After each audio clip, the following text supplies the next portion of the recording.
बेसे गोबाव जाखो आदा बे अपेनिं जानाया? 2 माससो। 2 माससो। मानसिफोर फैयो दा? फैयो। फ्राय चिकेन फ्राइड राइस। दे दुदु दे। दे।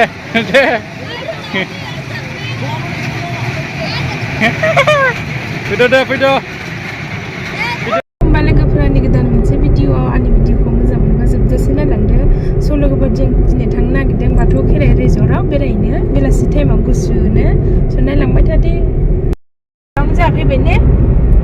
मा होनलाय? जों फैबाय होन। फैनो मोनफैहां जाबाय आरो जोङो। गोबाव सम जालांबायमोन फैया।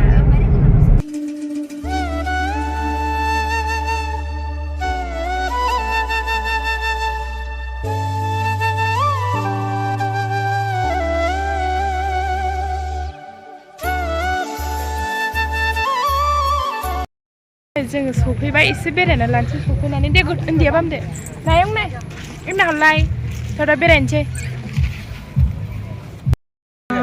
मोजां खालामबाय आरो आं सिगां फैनायाव बिदि जेबो गैयामोन दा जा मोजां जाबाय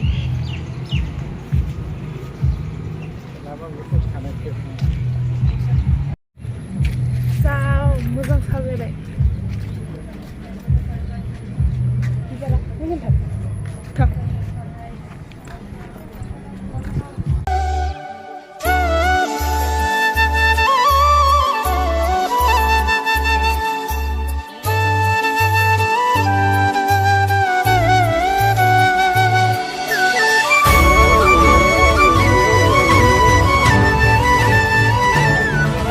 बाव दुगैग्रा दां लोगोफोर नै बानायबावगासिनो बाव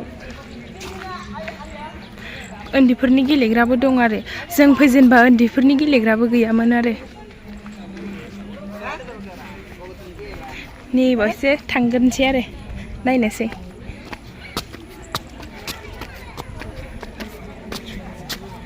आयै दुगैजागौमोन ना जाथ'वाखैदां बुस्थुआ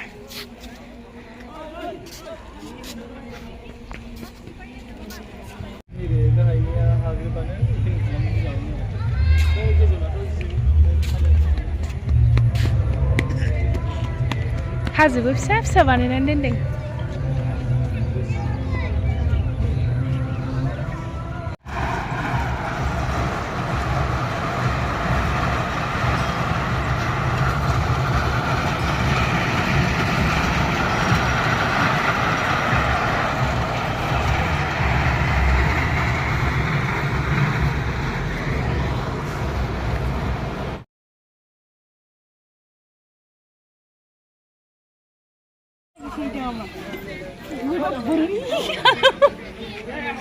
बेबा बोरै खालामो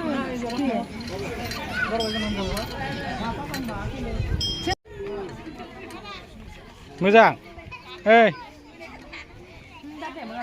नाय बे दे दुदु दे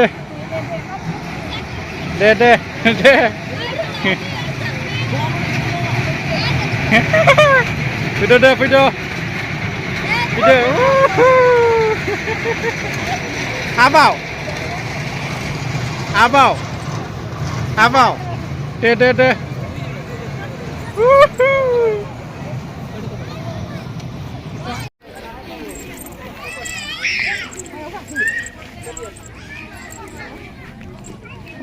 dahi gaखोगोन बियो dahi गाखोगोन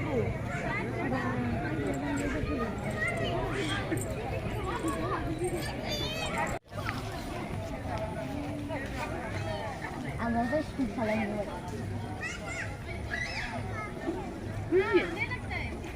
खर' गिदिङो बारा गोरा गाखोना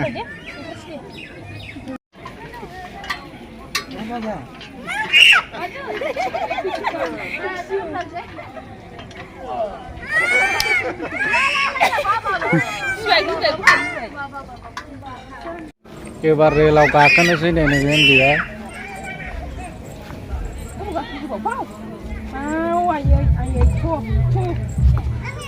बेसे गोबाव जाखो आदा बे अपेनिं जानाया 2 माससो मानसिफोर फैयो दा फैयो टिकेटआ होलांदो टिकेटआ दंखायोमोन आरो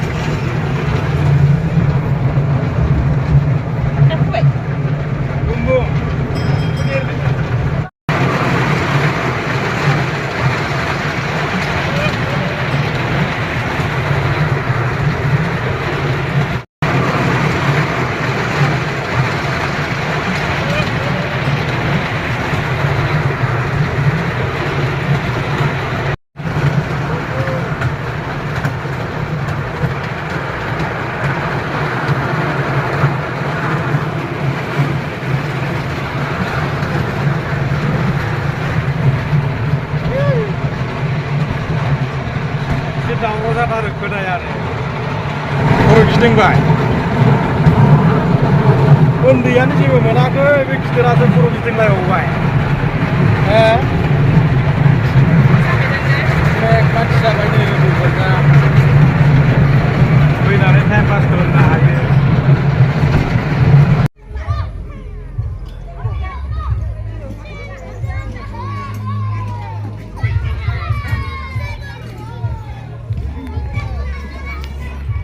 दा जानानै लानोसै आरो मा मोनो नोंसोर रायलायबाय थादो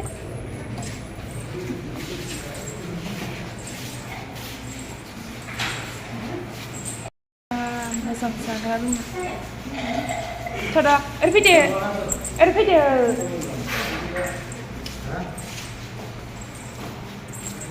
बाबाजों फैदो जानायनि दामफोर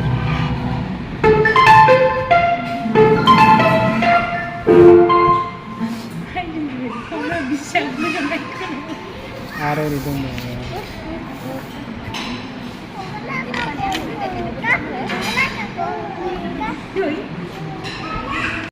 लोंग्रोनोसै जोङो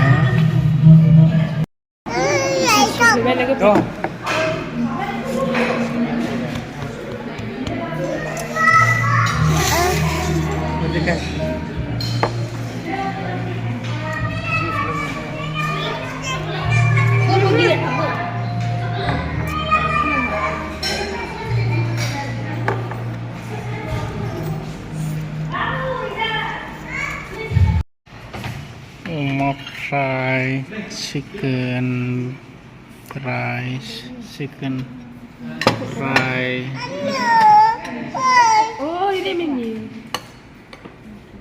दे जादो दे जानाय नायनोसै मा लाबोखो मा दङ चिकेन फ्राइड राइस ओमफ्राय अमा फ्राय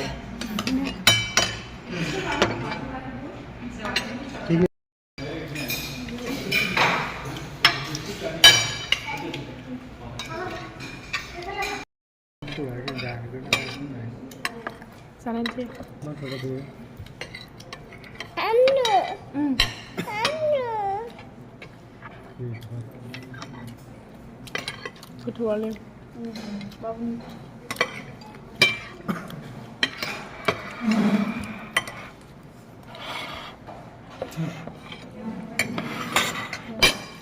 जे लोखि आङो लोगोफोर फैनाय समाव गणेश बाबाखौ लोगो मोनबाय ओम बाबा ओम इसोर ओम बाबा लोगोफोर दिनै भिडिअ एसेनोसै आंनि भिडिअखौ मोजां मोनोबा लाइक कमेन्ट शेयार चेनेलाव गोदान फैयोबा साबस्क्राइब खालामना होबानो जाबाय